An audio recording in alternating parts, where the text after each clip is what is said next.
Greetings, everyone. Welcome to TRG 30. It's Stephen Skripek here. It's so great to be back with you all. So pleased. Thank you so much for joining us. We're back after a little break over August.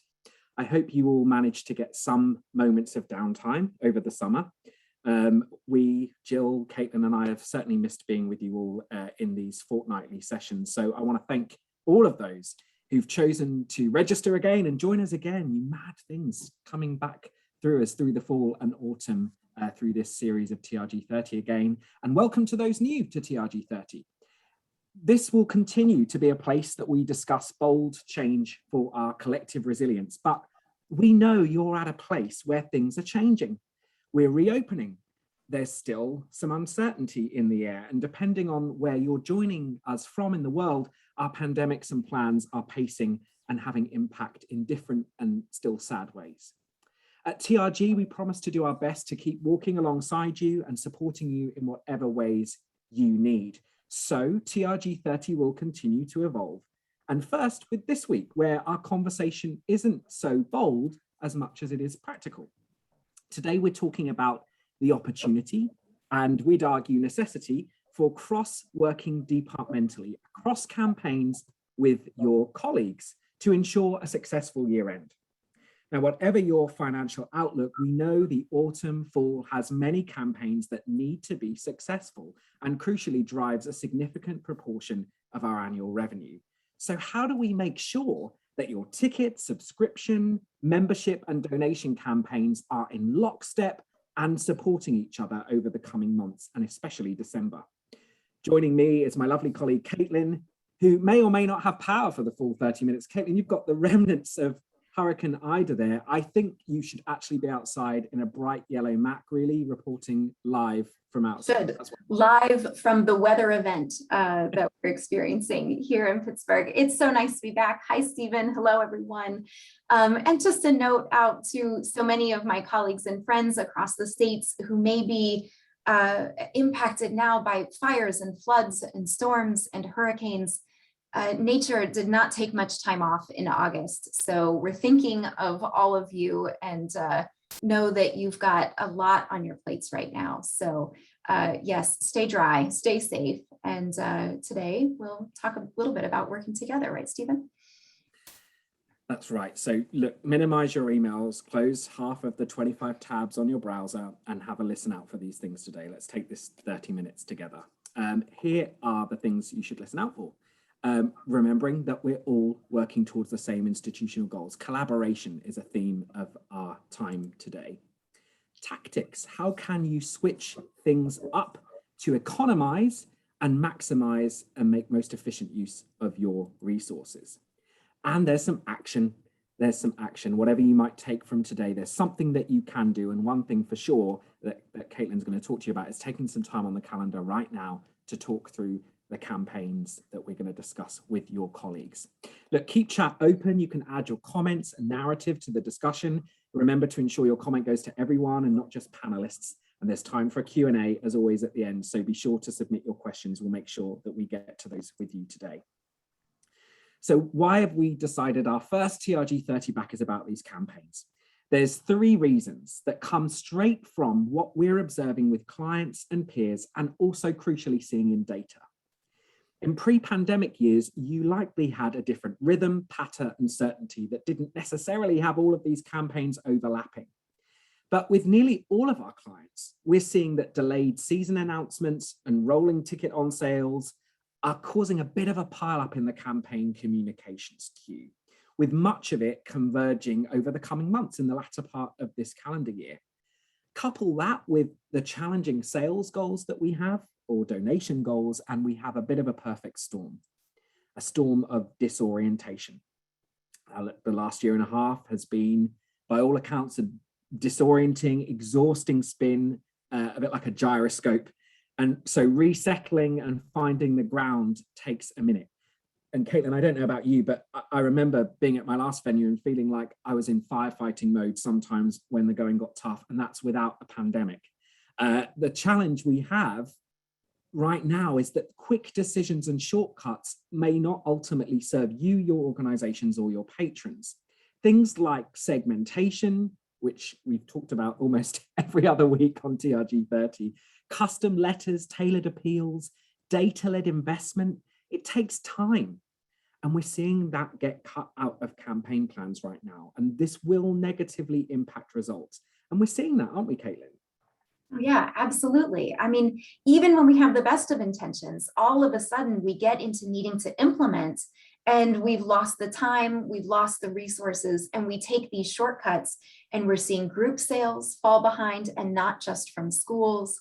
We're seeing a different kind of response from subscribers into donation. And so much of it is happening because we're in shortcut mode just to try and get it out the door. Yeah. And then let's layer on top of that the competing departmental goals.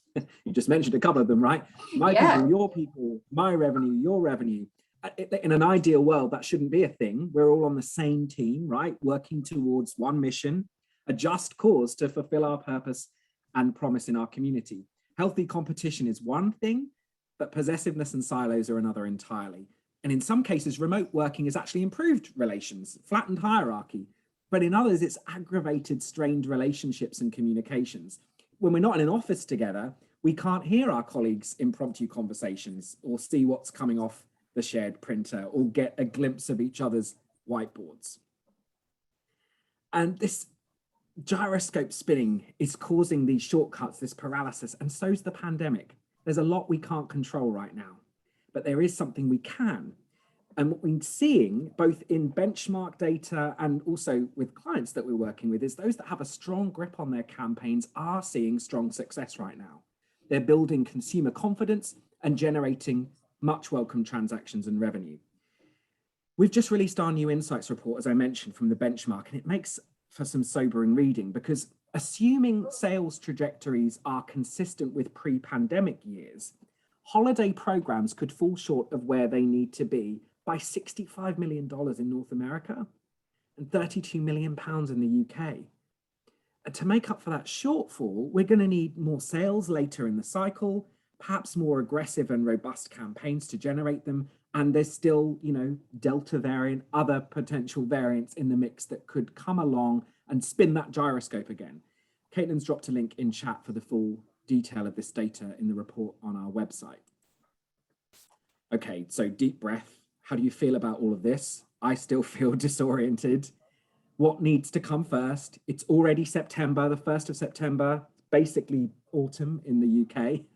Are you screaming at the screen and saying this is all very well, Stephen, but we can help press pause on that gyroscope and forge a path forward. We have time, but not much, but enough to make adjustments that will support your goals in 2021 and hopefully help you turn down a notch on the speed of that gyroscope. So we're here to help. Caitlin, you're going to outline some steps we can collectively take that will garner results in your campaigns. Talk us through those. Yeah, absolutely. And there's steps. I mean, they're sort of steps, but really what we're talking about today is a philosophy. So I've tried to introduce this in a way that will let you take quick action, starting with this. Seriously, right now in this meeting, Stephen told you to close all those windows. Don't listen to him. Multitask right now, pull up your calendar and start a calendar invite because you've got to get a meeting on the books with everyone in your organization who has a patron-centric campaign that is going to run through the end of this year. So this can be a Zoom meeting if you're still working remotely. It would be awesome if you were all at a table together in a shared space, but whatever it is, start that calendar invite now and include people in development, marketing, box office, education, anyone who has big campaigns that are going out or are responsible for the results of those campaigns should be at your table. Now, we do this really to ensure that we've got all of the right perspectives represented, and so that you've got that amazing joint creative hive mind gathered so that you can all be really smart together and benefit from each other's strengths, talents, and expertise.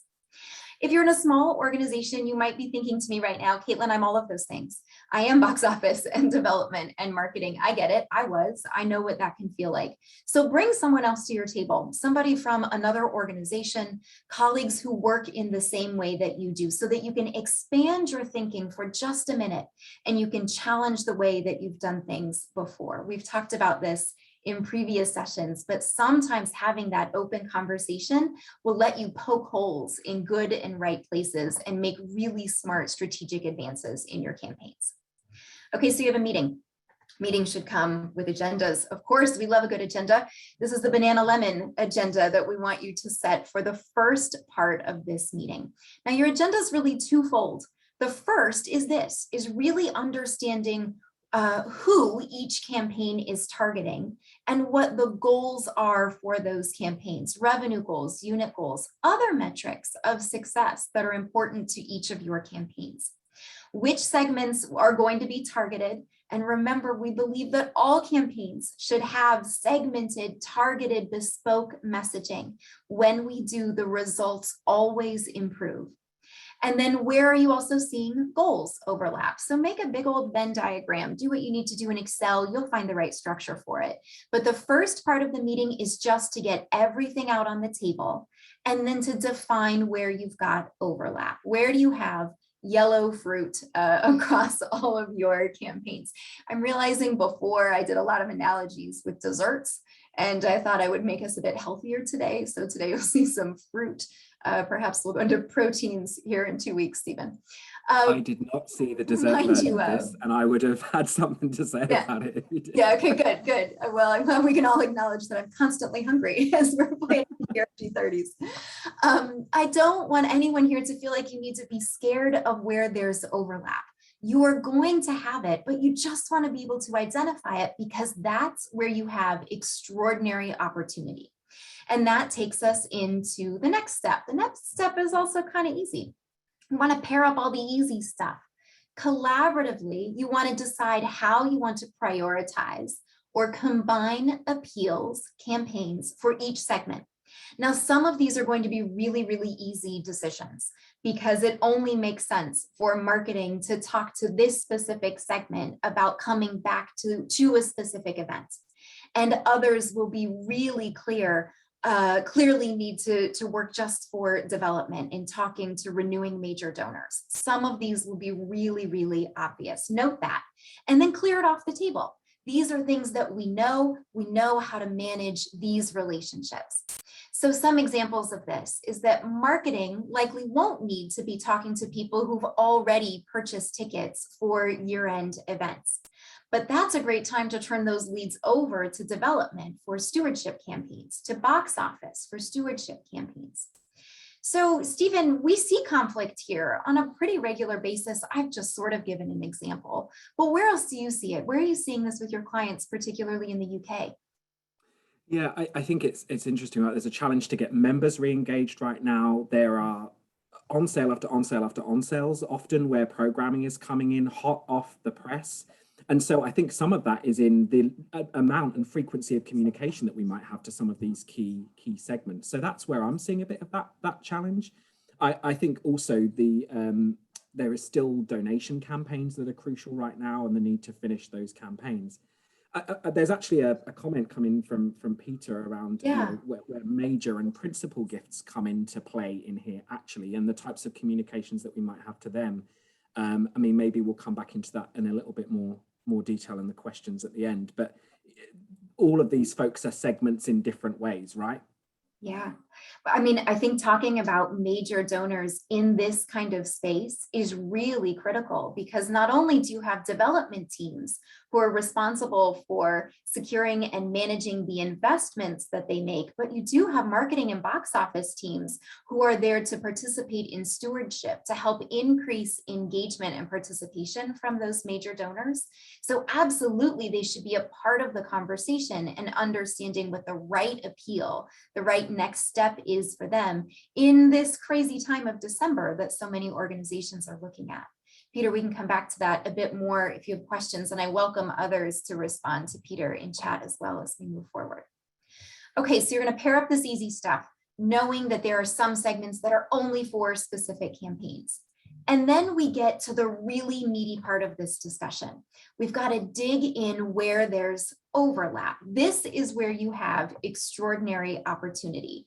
And this is what we don't want to lose in any of this time, is the opportunity to economize your campaigns and see higher response rates. So this isn't about more work. This is about smarter work for greater response and more efficiency. So here are some of the kinds of questions and conversations you should have with your colleagues around this table when you're talking about the people that everybody wants to talk to. Maybe those are lapsed members, lapsed subscribers, people that everyone wants to get back into seats, to donation, to subscription, to membership. These key segments, this is who we're thinking about really in the overlap. Where can we combine campaigns? Stephen, you've talked about this with some of your clients in the UK. I'm talking to my clients about it right now, using joint appeals so that we can actually leverage one offer with another. Become a member today and save 35% on the Panto. Become a subscriber today and save an extra X% on single tickets. Increase your, make your experience even better at our symphony orchestra this year by becoming a super subscriber and adding on a contribution. These are very directive, very clear, and campaigns. You can do more than one thing at the same time with these campaigns for some segments. And when we do it, we see it's really effective. What would you add here? Where are you seeing this work? I think this is exactly it, and I think it comes onto this next point where you're talking about collaboration. Like part of the challenge here in thinking about combining these campaigns is separate budgets. I was speaking to a client last week actually to say, I don't think I have the budget to be able to do X. Or okay, as the marketing team, has the development team, where can we combine these resources? But I think they're great examples. And your point around the and statement, not only is this achieving a result for this specific moment, but it's also helping our patrons make and statements, which we know is crucial for encouraging and incentivizing future engagement. Yeah, absolutely.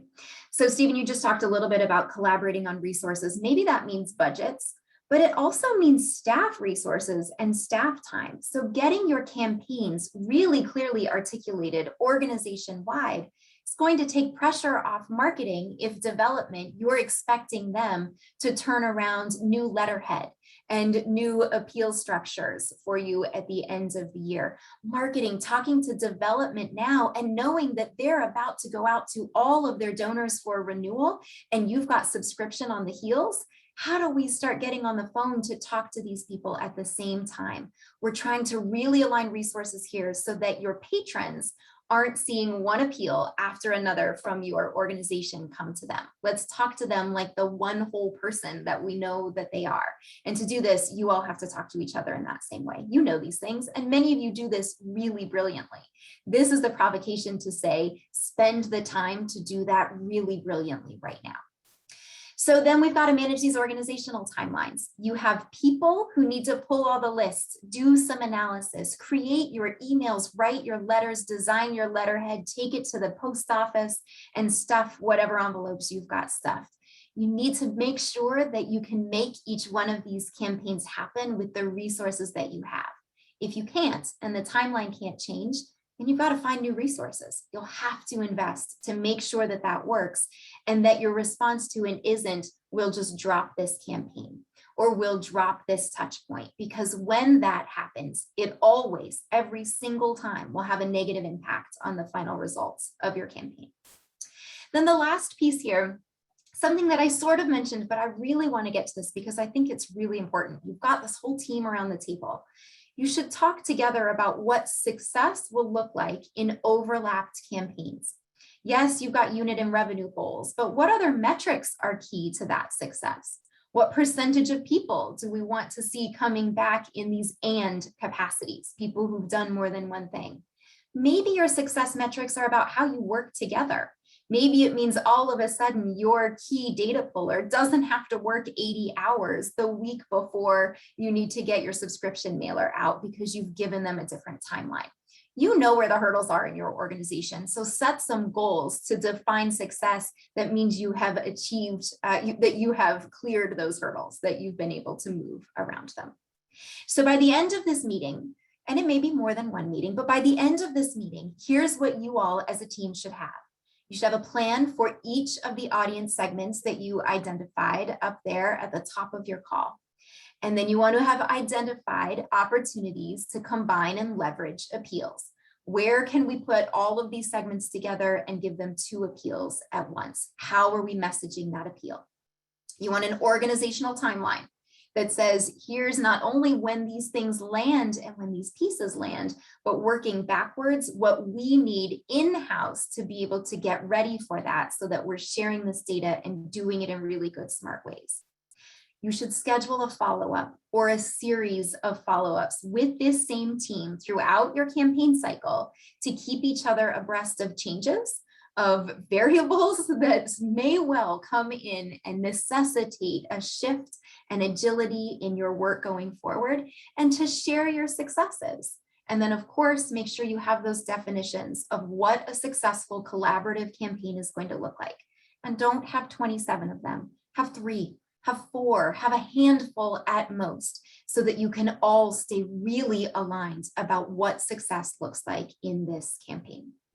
So this is where we think you should start. Have a conversation, start getting things on paper, tackling it piece by piece, so that you can economize your resources, maximize your revenue, and really find strength in working cross-departmentally or cross-organizationally if you don't have a team of colleagues to invite to that table.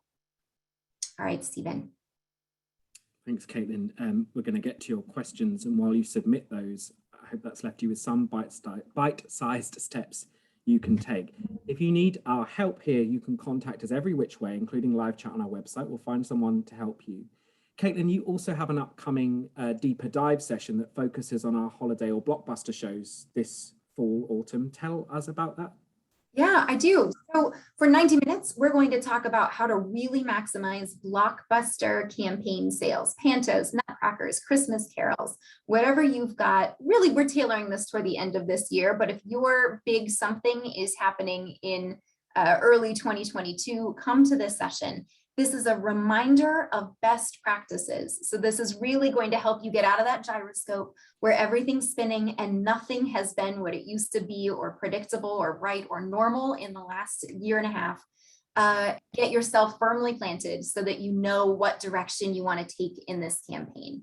In this session, we'll also have time to talk about how you're overlapping this campaign with others, and you'll get time to connect with your peers so that you know what's working for them to sell tickets to re-engage patrons right now as we all start to reopen. So I look forward to seeing some of you there.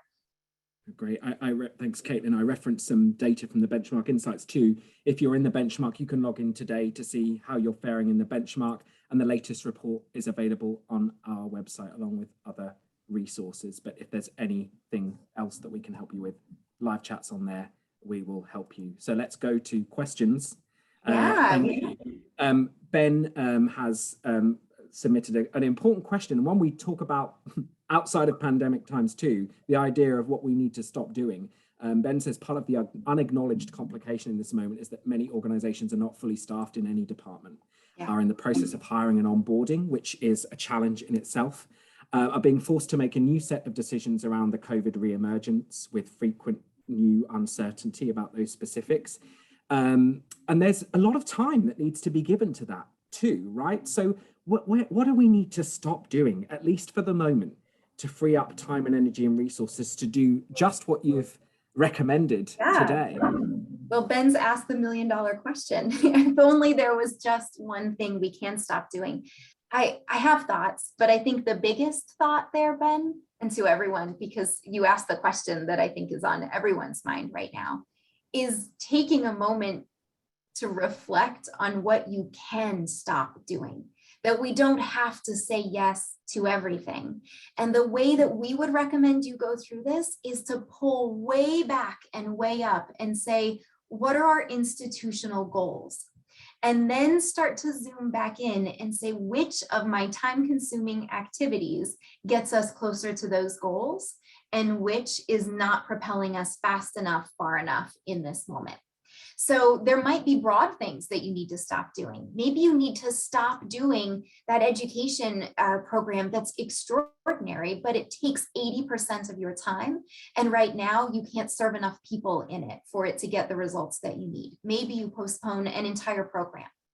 Maybe you need to think about meeting structures. I just told you to have meetings, and I'm not backing off of the meetings that I just told you to have, but I do think that we meet sometimes when we don't need to. So start setting your calendar to do an automatic meeting time of 30 minutes instead of an hour. See how much more you can get done.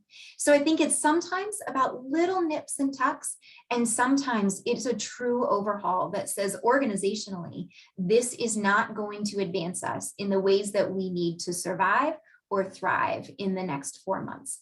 So that would be my approach to that piece. Stephen, if you have more, I welcome it. Otherwise, I'll read you Bradley's question.